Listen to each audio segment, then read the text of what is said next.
Bloomberg Tech is live from coast to coast with Caroline Hyde in New York and Ed Ludlow in San Francisco.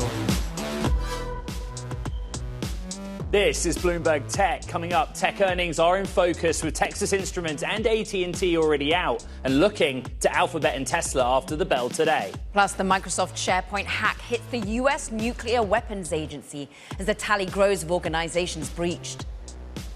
And the White House unveils its AI action plan, including the promotion of a rapid build-out of data centers for AI. Meanwhile, let's check in on these markets because maybe the Nasdaq 100 is lagging some of the other key benchmarks today. The enthusiasm for the S&P, for the Dow post that Japan trade deal, not quite filtering through. We've got more anxiety around individual earnings, Ed, that you're digging into. Currently flat on the Nasdaq 100 key tech benchmark. What are you looking at? Yeah, we're kind of treading water to tonight, right? But the two earnings that are out are AT&T, which is also completely flat. The story, they just didn't hype themselves up as much as some of their peers had, taking advantage of policy. We'll get into that in just a minute. But look at Texas Instruments, down 12.3%.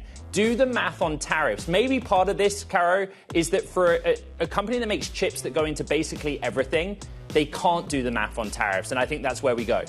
We do, because 100,000 customers, they couldn't tell us who was dragging inventory forward or not. Ian King joins us for more. And look, this is the worst fall in the stock since 2008, Ian. Yeah, they're having a very bad day. And it's not because the numbers are terrible. They're absolutely not. It's more of a directional thing. And it's more because, as you guys just alluded to, they're kind of pressing the wrong buttons, the fear buttons for the market right now, which is tariffs are going to have an impact. Maybe they're having an impact already. Frankly, we don't know. And that was really the tone of the call yesterday. And obviously, analysts and investors this morning did not like that.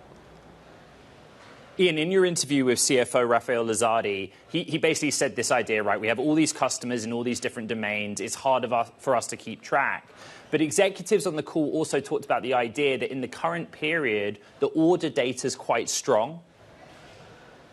Yeah, I mean, the way that they described it was that it was kind of non-linear, that when there was a lot of uncertainty about what was going to happen with tariffs at the beginning of the quarter, we had a kind of a spike, very strong orders, and then after that, things kind of evened out a little bit more and followed normal patterns. But that is the kind of thing that analysts and investors have kind of been looking for, as like a sign that this demand that we're seeing isn't real demand, that it's this inventory buildup that Caroline just sort of alluded to, that this kind of pulled forward. So again, the numbers were good, right? 16%, then forecasting 11% growth. There's nothing wrong with that. The problem is that people are concerned about how much of that is real and how much of that can continue. What's the read across? Because NXP sort of signaled this, but Texas Instruments is the bellwether. Yeah, Texas Instruments is a more diverse company than NXP. What they have in common was auto, and what Texas Instruments said about automotive, which is, as you know, one of the great hopes for the chip industry. Things haven't got better yet. We perhaps saw a bit of pull forward in China. And again, this is this should be turning into a positive story. This should be sort of heading upwards and making everybody smile again. And it's not, right? So that, as we look at other companies throughout this earnings period, companies that are trying to do well in auto, perhaps a company like Qualcomm, which is part of that diversification story, people are now concerned about this area. People are now concerned more in general.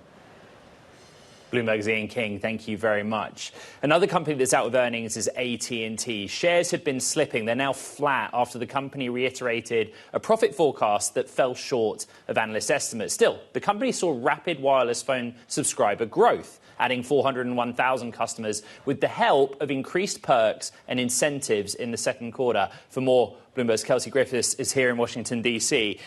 So basically, investors are saying, well, hold on a minute. One of your big rivals, Verizon, bigged themselves up, what they've been able to do because of President Trump's policies, particularly around tax.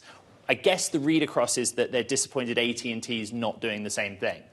Exactly. So what we saw this morning is that AT&T became a bit of a victim of inflated Wall Street expectations after Verizon ended up posting these really good numbers. They ended up updating their full-year forecast, and I think the market was kind of hoping that AT&T would do the same.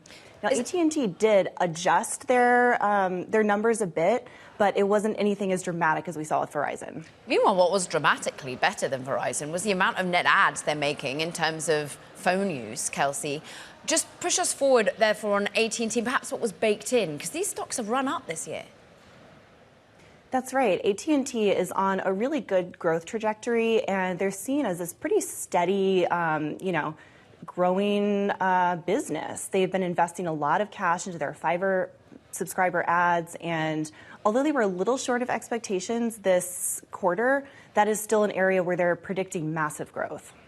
They were bullish about their commitment to investing in this country. This is a theme Caroline and I have discussed with AT&T in the past. What did the CFO say they're going to prioritize, and what's the kind of level of investment that they're talking about here? That's right. So in the wake of the big, beautiful bill, all companies, including Verizon and AT&T, are looking to really invest in their networks. They're looking at these tax savings and kind of thinking about how they're going to spend that. For AT&T, we've heard that they're going to invest an extra $1 billion or so in the fiber network, I believe, per year. And then we're also going to see some pretty big contributions to the employee pension plan. We'll keep an eye on it. Kelsey Griffiths, we thank you so much on the wrap-up on AT&T. But now let's get some other earnings context and what we expect to come after the closing bell today. Of course, it's Alphabet. Brad Erickson, internet analyst at RBC Capital Markets, joins us now. And look, you have got, I think it's about a $200 price tag, outperform on Alphabet. How can they live up to the, prior to this day, 10-day run-up, a longest winning streak for Alphabet that we've seen since 2010, Brad? Yeah, there's a couple of kind of cross-current things going on. I think first on the fundamental side, we're going to see really good numbers. Our checks through the quarter were fairly strong, and I do expect them to print upside tonight. So I think that's kind of why you've seen the market price that in a little bit and run the stock up here in front of the print. Offsetting that, maybe not quite as good from a forward setup perspective, is once they print numbers tonight, say what they say, then we've got to sit around and wait 2, 3, 4 weeks for this regulatory decision out of the judge that obviously will scare some people. So. And let's just think about that regulatory overhang. We love reading your notes, and really you were talking about how this is a strong fundamentally company, but challenged thematically and awaiting regulatory wildcard. We await what Judge Mehta says in August. But when you think about the challenge thematically, any numbers that you're going to be looking at that would tell you that there is competition in terms of search, that ChatGPT is eating in to their breadwinner? Yeah, I mean, they'll obviously, again, they'll print the numbers tonight. I do expect them to be good. And so just objectively on that piece of it, I think they'll have a really strong case and story to tell on the conference call around why AI is good for their business. They're not going to directly address sort of the competitive threats, but they will definitely be, I think, in a good position tonight to position AI as sort of nothing but a good thing for the business. But yeah, I think the point of our note was the numbers will be good. They can say what they want, but the reality is, so long as ChatGPT, Perplexity, Anthropic, there's a number of companies that are really making a lot of headway on the AI front. Everyone's well aware of that bear case, that AI narrative against Google's core business is not going anywhere for the foreseeable future. Brad, the technology story I see is quite simple. How does the Gemini model become more embedded across all of Google's business? But I guess I'd love to know where you want to see it show up in the financial results to give you faith that the payoff is there. Yeah, I think the most important piece, and it's not, I don't think it gets enough focus, is Gemini, the model, right? Partially it's just because of the brand, people have learned the name. It's obviously driving the Gemini app, and that is important. Where we're actually really focused is certainly on AI overviews, but bringing Gemini to AI mode. I call it my mom test, right? When my mom is suddenly using some of these tools, we know they're really hitting sort of broad-based. In fairness, my mom doesn't do a lot with technology, so there it is. But the point is that if you're spoon-feeding AI mode to people that would ultimately just be coming to Google for normal purposes, and you've got the power of a really solid set of Gemini models, that's where I think it becomes a bigger and bigger tailwind for these guys. Brad, we got the White House's AI action plan this morning, 23 pages. I printed it out for you, so for some light reading. Later in the program, we'll get into the details and the politics of it. But the simple question is whether or not Alphabet is going to be a beneficiary of what this administration wants America to do in AI. Do you think it will be? Generally, yes, but I do think there's going to be more and more attention paid to how sort of equitable the value distribution is of AI. I think that's something we spend a lot of time thinking about these days, which is, I think if you look at the parts and pieces of what we know of AI today, it would suggest that a lot of the value could accrue to only a very few number of companies. And I don't think that's going to work, bigger picture from a regulatory perspective. And the reason we like Google in that perspective is Google is the distributor of traffic, right? The biggest one on the internet. And I don't see that changing. And so I actually think that plays quite well into the regulatory framework going forward. Let's go to regulatory overhang just for last case, though, Brad, because that is the cloud you signal coming in August. What do you brace for? Yeah. Do you think Judge Mehta would break up the company? Short answer is we don't think so. I think that we ascribe kind of a lower probability to that. But there's sort of 2 or 3 things we think about. Number one is you're not going to be able to pay for placement on default search. We're pretty certain that is going away. 2, there could be some sort of opening up the kimono on data that Google has to competitors. We actually don't think that matters that much, but that could certainly play out. And then the third one is the divestiture potential of Chrome. And there are stances, Chrome's not a business, it's a product. I think maybe the DOJ comments sort of ignored that piece in their aspirations to have that piece of it removed.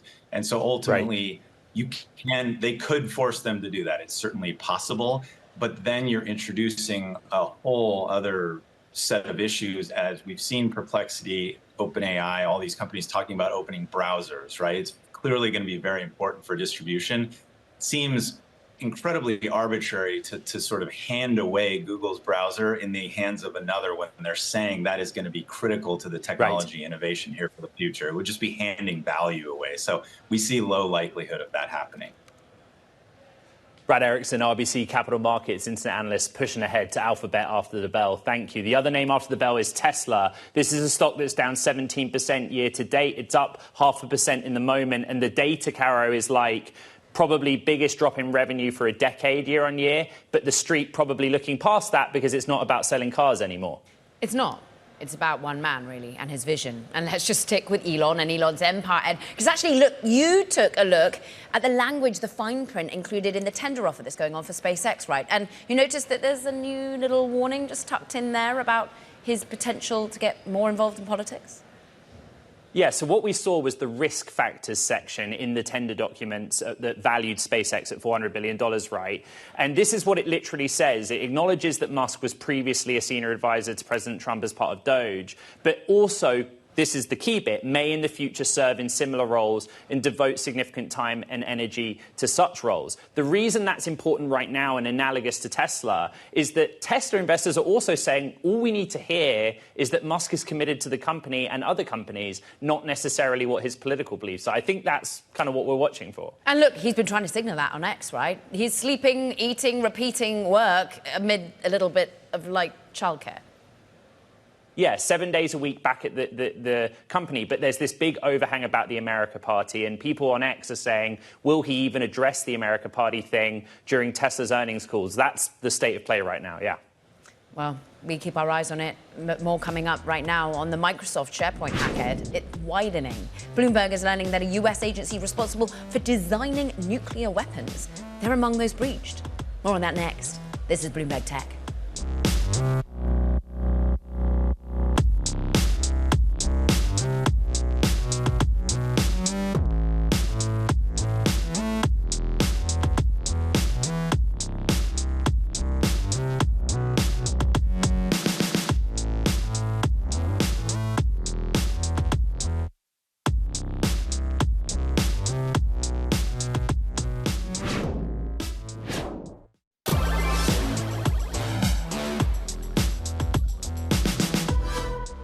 Now, the number of companies and organizations that have been breached by the hack on Microsoft SharePoint has grown to about 400 entities now. It's according to Bloomberg reporting that this includes the US National Nuclear Security Administration, which of course oversees the design of nuclear weapons. For more, Bloomberg's Jake Bleiberg joins us. And just how extreme are these hacks? What sort of information do we understand that they've managed to gather? So we're still learning about what they're gathering, and it's a hard question to answer in a lot of cases. The thing we know they've taken in at least some instances are sign-in credentials, usernames, passwords, other information that's used to secure systems. And that's particularly concerning because it means the hackers can potentially branch out from what the one system they got into here. Jake, when Bloomberg broke the story last night about this particular agency being hacked that is responsible for the development and disposal of nuclear weapons, understandably, loads of Americans on social media were like, what on earth, are we in trouble? Do we know the limits of what the hackers were able to gather? What is the agency's response? I think it's a time where we just like, here's the reality of the situation. So what our reporting shows so far is that there wasn't sensitive or classified information taken from this nuclear agency, and that the classified information within it and most other government agencies is sort of sectioned off from the type of system that was easily breached in this attack. However, as I just mentioned, one of the concerns here is that once the hackers get in, they may be able to branch out and burrow in elsewhere. Now, what's interesting is the number of agencies and companies and entities has been identified by a Dutch cyber company at the moment, this one being iSecurity. They're saying it's largely US-based, but actually very international. What has Microsoft been identifying? They've, of course, told us who potentially the hackers are, but how are they keeping us abreast of this? So Microsoft has told us that at least 2 Chinese state-backed hacking groups are behind some of these attacks, and that there's another group based in China that is carrying out attacks too. What we know is that the servers that were made vulnerable by this attack for the common Microsoft software SharePoint are spread out all over the globe, and that the number that were potentially vulnerable is in the thousands, not the hundreds. So the scope of this is really something that's still coming into view, and Microsoft up to now has not told us how many of their customers have experienced breaches. Jake, many Microsoft customers watch this program, many Microsoft employees watch this program. What has Microsoft told us in terms of their response and how they're handling it? So Microsoft moved quite quickly to roll out patches to this vulnerability. Once they became aware of it, they rolled out a patch over the weekend and more during the week to sort of try to close this door and keep it shut. But what we've heard from other security researchers is that once the hackers are in, you're still potentially vulnerable. Closing the door once they're in the house doesn't solve your problems. And that really requires sort of continuing to search and understand, did we get hit? Bloomberg's Jake Bleiberg with ongoing reporting. Thank you very much. Now, coming up, Apple's set to offer a new product insurance plan. We'll discuss what's behind that move next. This is Bloomberg Tech.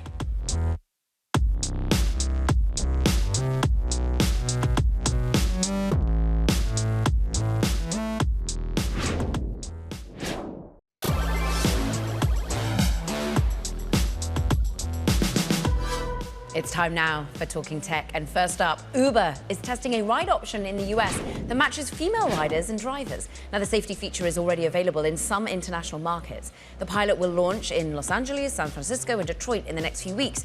It's long been offered by Lyft. Plus, Sonos has named interim leader Tom Conrad as chief executive officer. The appointment is a vote of confidence in his effort to get the struggling audio company back on track after a disastrous software launch that hurt sales and forced the company to lay off workers.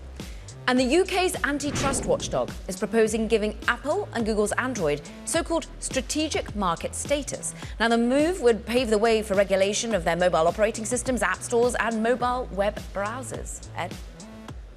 stick with Apple. It's launching a new version of its device insurance plan, AppleCare. The new $20 a month plan can cover up to 3 devices. Bloomberg's Sam Kelly has the details. So often have I tapped into AppleCare having dropped this thing on the floor. What's new about it? Why are they updating it?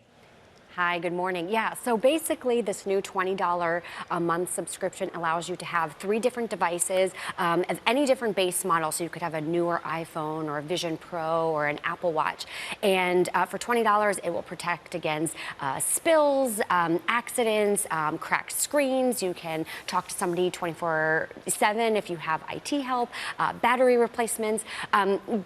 Previously, the company has long offered a subscription plan where you can opt into the same type of thing for the iPhone, but you would have to pay for it almost a la carte. So if you had an Apple Watch, you'd have to do just that. You'd have to do the iPhone. This bundles, packages everything very nicely together for $20 a month. And in theory, there could be some savings here for some consumers as well, and obviously a subscription play for Apple as well. Let's go there, because I can see why it'd be appetizing for a consumer, particularly if there's loss and theft coverage.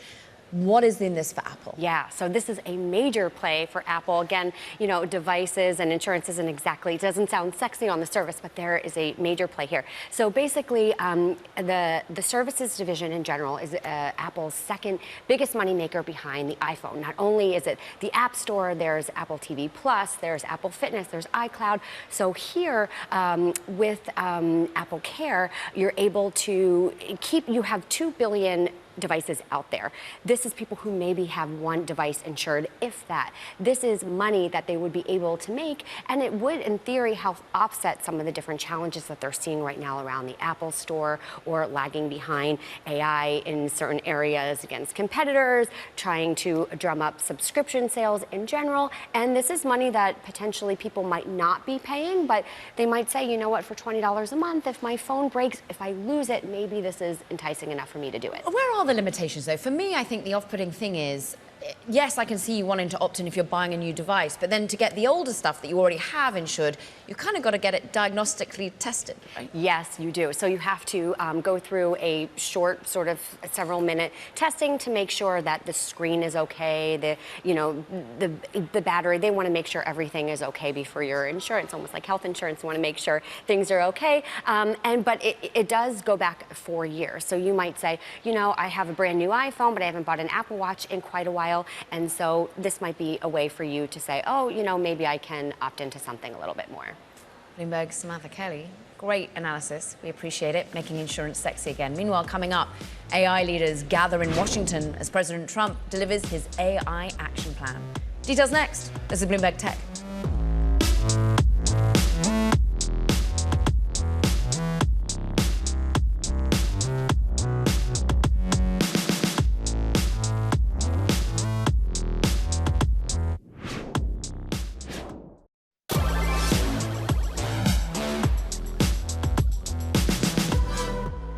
Welcome back to Bloomberg Tech. Let's check in on these markets, because actually tech is kind of underperforming some of the other major benchmarks today. There is uplift and euphoria around a Japan-US trade deal. Is there more to come? But on the big tech benchmark, we're flat on the Nasdaq 100. We had some key earnings that drag us lower from a points perspective. Let's dig into them. Texas Instruments, Ed, we talked about it at the top of the show. It is having its worst day since 2008. Clearly, global tariffs impacted the business, but the executives can't articulate how much there is a pull forward on the previous quarter, and it just didn't live up to the expectations of investors. Meanwhile, we're also down on SAP, and trading in Europe, we've just closed the market. We're off by 5%. Again, tariff headwinds, the dollar weakness impacting this particular software business, Ed. Okay, AI leaders are gathering here in Washington as President Trump is set to give an address on his AI roadmap for the United States. Details that it includes the rapid build out of data centers and the removal of, quote, onerous AI regulations. Bloomberg's Michael Shepard joins us with more. We've both printed it out, all 23 pages. We haven't read the entirety of it. We skimmed it. But we've been talking for a while about how the focus of the document, it's infrastructure related, the American technology stack and the energy to support it. is there substance to it on well, that side? The substance will really bear out over time, Ed, as we see a lot of administrations, not only the Trump administration, but all of its predecessors have flooded Washington with these sorts of policy directives in the past. And the catch here will be to see whether they can actually gain some traction with this document, not only with industry, but also with Congress, with the federal bureaucracy, with the agencies that they currently oversee, and then at the state and local level, too. They have to make sure that a lot of this can be done. And it's an onerous process. They talk about removing onerous regulations, but they will have a lot of digging to do on it. That is to cut some of the red tape that they talk about right in the beginning of the report, to also try to pave the way not only for the data centers, but for the energy needed to power them. That's a big deal. It's a big pillar of this. And then also, you talked about this, and we've talked about this on the program before, too, and it was in your conversation with David Sachs just last week, building AI globally on the American tech stack. That's another pillar of this document, and it's something we'll have to watch to see how they implement. Yeah, sort of helping promote exports to an extent. Mike, dig into what they're looking at abroad right now, because yes, there's been anxiety about states going it alone. But meanwhile, Europe's on top of AI regulation. How do they counteract that? Well, what they're trying to do first is set the tone here in the U.S. when it comes to regulation of AI by pursuing what they consider to be a lighter touch, Caro. More importantly, though, they are focusing on deployment of technology and the infrastructure that is needed to power it abroad. And that is why, in part, you saw the relaxation of the export curbs on H20 chips from NVIDIA to China. And this is a step that the administration sees, and certainly one that Jensen Huang endorses, that's needed to be able to have American companies, especially NVIDIA, competing in China so that it doesn't make it so easy for China to be able to export its own technology perfected at home to other markets as well. And that's a really critical step for them. They've articulated here, and President Donald Trump will be signing orders later today to implement parts of this plan. Among them, we expect to see orders instructing U.S. export agencies to take steps that would enhance deployment of American technology and export of not only just the chips themselves, but everything that goes with it for it, the software and everything else too, Cara. Bloomberg's Mike Shepard with the latest on the report. We appreciate it. Look, for more on the future of AI and President Trump's action plan, Navrina Singh is with us, Credo AI CEO. You really look at the way in which we can implement AI from a governance perspective, from a risk tolerance perspective, from a cultural perspective within businesses, Navrina. When you're looking at this report, when you're thinking about AI being more hands-off, more pro-growth, is that the right way? Well, good to see you, Caroline. And today we really commend the White House on launching the AI action plan. I think if you dive a little bit deeper into the AI action plan, there's a key statement and sentiment, which is the bottleneck to harnessing AI's full potential is not necessarily the availability of models or tools and application. It is slow adoption. And central to that is lack of trust. And I think, as you know, that Credo AI has been on this journey to embed that trust in the full AI lifecycle. And I think the AI action plan is really diving deep into it with how do you standardize evaluations? How do you actually bring more transparency to AI so that you can fuel growth? But all that growth has to be grounded in trust. And that's what the action plan is focused on. Navrina, in Pillar 1 of the document, which is titled Accelerate AI Innovation, something very high up is the commitment to encourage open source and open weight AI. And I thought that was really interesting, the prominence of it within the document. Why is it important that this administration focuses on open source and open weight AI? Yeah, Ed, great question. I think we've seen historically that open source really contributes to more innovation. And in artificial intelligence, especially with the United States leading, we are finding a lot of great innovation is coming from our open source ecosystem. So the focus in the AI action plan on open source further strengthens the capability for everyone else to build on top of AI innovation at large scale. There is a really heavy emphasis on deregulation, cutting red tape, to facilitate the infrastructure side of this. Does that concern you, that that's the plan, as opposed to, I guess, a codified or framework piece of rulemaking around AI? So, Ed, as you know, Credo AI serves some of the largest global 2000 companies in the world. And what we are finding is governance and oversight and control of AI systems is not just tied to regulation. It is really about understanding these AI systems and making sure that you have the right not only standards, but also some guardrails which are in place. So what we are going to see, I think, coming out of this AI action plan, as stated, is a focus on more contextual evaluations, which are paramount for making these systems happen. I would like to see, obviously, the AI action plan stretch a little bit further into standardizing what does good look like for AI, and more to come on that soon. Navrina, let's just dig into the global perspective you have. And the fact that the context is this is a race. And this is a winner takes all, US versus China. Is that what you're seeing? Absolutely. What has been really important is this isn't just a policy moment.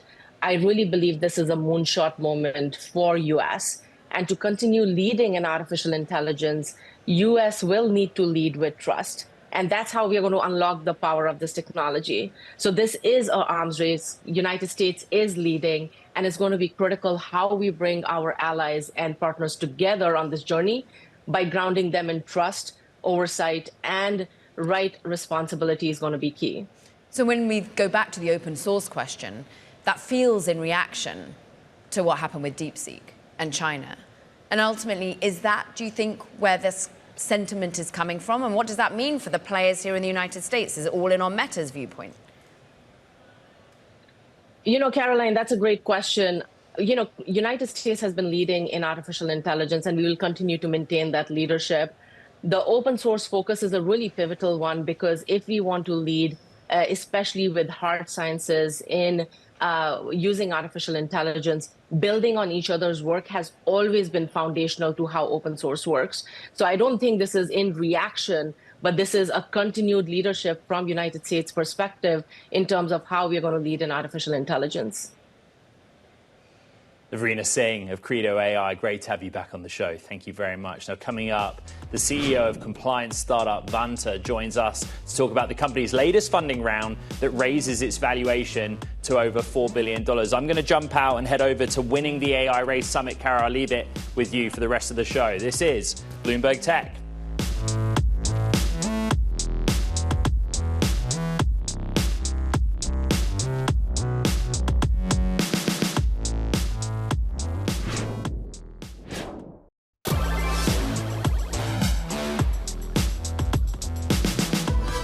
Compliance startup Vanta, well, it's raised $150 million in its Series D round, bringing its valuation to over $4 billion. Now, the 8-year-old company helps businesses stay in line with rules and regulations around managing and storing customer data.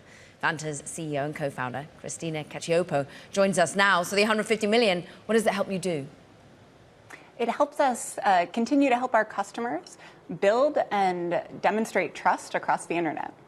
Okay, demonstrate trust across the internet. I mean, it immediately makes me think of today's news flow. We're worrying about Microsoft and the hack there. I mean, is this something that you're worrying about more broadly, that security isn't strong enough, particularly when it comes to access to third parties? Yeah, I think what we've seen is security online is an increasing concern. This has been true for years. It's been true for decades. It will continue to be true. And it's not because smart people aren't working on it. Lots of smart people are. It is just an increasingly hard cat and mouse game as adversaries get stronger and stronger, now with AI as well. And so it is increasingly hard for businesses to build out trustworthy platforms, secure customer data, and we hope Vanta is a part in helping them do that. 12,000 of them already, customers that you're helping. What has been the demand like for your own AI applications, AI agents in particular? Yeah, we launched our AI agents earlier this year. We've seen great reception from customers. I think we've had the agents kind of automate a lot of manual work our customers were doing. Customers like Duolingo and Ramp and Snowflake are all using the AI agents to automate kind of what were manual security and compliance workflows. What's interesting is the way in which you want to expand now is by looking not just at companies, but at governments and government agencies. We can show your customers, we can also show the VCs that are continuing to back you, one of whom, of course, is, well, the business of Craft Ventures, and that we associate with David Sachs. Is he going to be able to open doors for you? You know, what we've heard from David and Kraft is David is very focused on Washington, D.C. He left an incredibly strong team at Kraft, but there's kind of strong guardrails in place between those two teams. So we really enjoy working on, with the folks at Kraft. And, separately, we're pursuing engagements in D.C., but from what I hear, David's really engaged with his work with the government. And do you think, just in the current administration and environment, that they are more willing to work up with startups such as yourself, that government now is a more accessible area for your company? I think so. We've seen, this government be very receptive to software providers. They want to get more software into the government, save time, save money for taxpayers. And there's programs like FedRAMP 20X, this pilot that is going through to help software providers prepare better and faster to serve the government. Because the U.S. government is just a different sort of customer than almost any other in the world. It is. And what I'm interested, therefore, is how you beef yourself up to meet that demand. You said that you want to continue to continuing to help your own clients that you already have. Where are the bottlenecks for you? Is it about hiring more talent? Is it more about a marketing play and just getting into the orbit of other businesses? Talent is a huge part of it. We are only as good as the people who work at Vanta. And there's all sorts of different pieces of that. So AI talent is definitely a part of it. It's a very hot area of the market, as I'm sure you're covering. The government piece is another one. Again, that is just a specialized skill set. And so we are hiring across the board, lots of roles, lots of opportunity. And where are you hiring? I know you've been beefing up offices in London. You've been putting data centers in Australia. How global does this get? Quite global. So we've got 5 global offices around the world, follow the sun coverage for our customers. We also, in the U.S., have folks spread out across the country, which we've found to be a very successful hiring strategy over the last 5 years. Well, Christina and Cacioppo, we'll let you get back to that hiring strategy and running the business, the CEO and co-founder of Vanta. Congratulations on the raise. Meanwhile, coming up, can robotaxi plans turn around Tesla's deteriorating outlook with investors? We'll get a preview of the EV makers' earnings next. They come after the bell. But here and now, let's just check in on the meme stock frenzy. GoPro now in it, up 27%. Krispy Kreme, not so tech-focused, neither's Beyond Meat. But we show these companies because this is where the heavily bet against businesses in the institutional market. So big asset managers betting and hedge funds betting against these companies. Now the love of retail. Let's look at what this has meant for Open Door Technologies, which, of course, an online real estate company, more than 300% in 1 month alone. We've come down from our highs. But is this 2021 again? You let me know. This is Bloomberg Tech.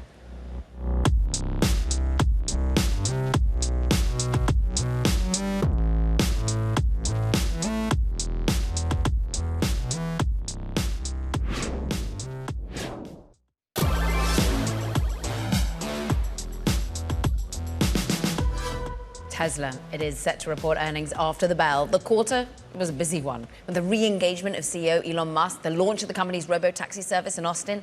Bloomberg's Credo is here to tell us, well, whether investors are going to care about the fundamental business picture, which is an ugly one. We're expecting revenues to fall the most severely in more than a decade. Yeah, and I think, we only have to go back a quarter for, how Musk is likely to approach, tonight's call where, he said something to the effect of don't look at what's going on now. Cast your gaze on, this bright, shiny object on a hill. That is likely what we're going to have a sort of repeat of here, because this is a company that its fundamentals are in really rough shape. The car business, not only is it not growing anymore, but it's actually shrinking pretty substantially. And, they did indicate earlier this year that the energy business, which has been a source of growth, is going to get hit hardest by tariffs. So, the leaning into the robo-taxi messaging, the AI story is absolutely what we can expect to hear from Musk tonight. It's also not just tariffs that they're exposed to, but a pulling away of support for EV measures. Does that ultimately matter when you're thinking of a company that is valued at 142 times projected profit? Do they care about what happens from a support perspective for buying? I think that's got to come up at some point on tonight's call, right, is where are regulatory credit revenues headed? Because there's a lot of concern, particularly about the state of affairs in the U.S., where you have, as part of the big, beautiful bill, you had the zeroing out of penalties for not meeting fuel economy standards. So that sort of source of revenue where other manufacturers who are having trouble meeting those numbers, they no longer need to go to Tesla for help.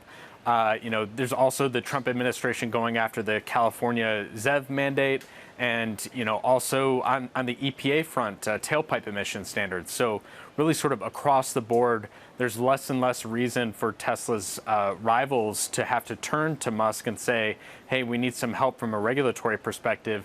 And that's been a huge source of revenue for this company over the years. And how much does that matter for plowing money into the future bets? As Nick Kolos over at DataTrex puts it in our story, I think 95% of the valuation of Tesla is basically based on its futures, which are Optimus, which are robotaxi. But is that at risk if we don't have the cash cow?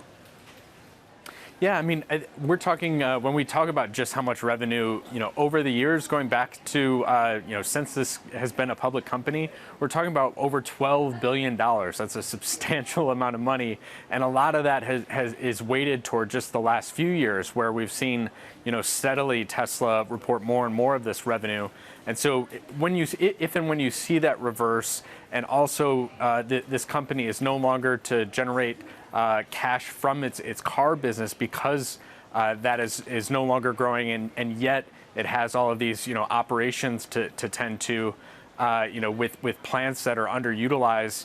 This starts to become a real issue, and you do have to sort of question if these robo-taxi statements sort of don't pan out. What next? What can investors sort of count on?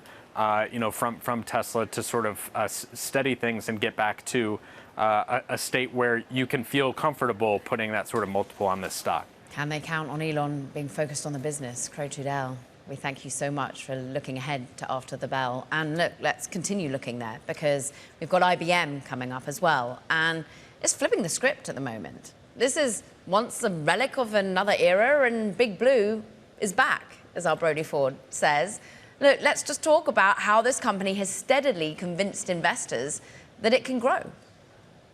You put it perfectly, right? I mean, IBM has been talking about reorienting around software and services since the 90s. People didn't really believe them until a year or two ago, and you can see it in the stock price, right? That investors are really starting to buy into this idea of an IBM based around largely infrastructure software and consulting. The real star right now is that software picture, led by the acquisitions of Red Hat and HashiCorp this year. And if you look at large-scale software companies, most of them are struggling to really keep growing revenue steadily.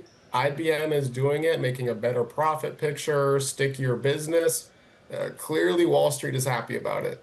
They are sending the shares up 30% so far this year, Brody. But the fly in the ointment has been, of course, global narrative of trade issues and a worry about people really plowing money into consultancy. How much do you think the Gen AI piece of that is going to be eroded? Because they've already done, $6 billion in business, but largely through consulting. It's a really good point. Yeah, consulting is the other half of the IBM empire, and that really has struggled because when the economy looks funky, what do? You cancel your consulting projects. And so IBM has booked a lot of business and consulting for Gen AI products. These big companies saying, hey, which tools do we use? We're confused. What is kind of an issue is that this is coming at the expense of traditional consulting. And so it may not be a net increase. But what we've seen so far is that as long as software keeps getting purchased, investors are willing to overlook the choppy consulting. Well, for now, analysts, 9 of them say buy, 9 hold, just 4 say sell. Bloomberg's Brody Ford across IBM. We're waiting for your reporting after the bell when it breaks. But meanwhile, that does it for this edition of Bloomberg Tech. Don't forget to check out our podcast. You can find it on the terminal, as well as online on Apple, Spotify, and iHeart. And don't forget to tune in to Ed Ludlow, as he's over in the White House, of course, listening in on the AI summit and what that will bring in terms of the look ahead from President Trump. We've also got S&P 500 at session highs, records across the board. NASDAQ just lags a little bit, though, today. This is Bloomberg Tech.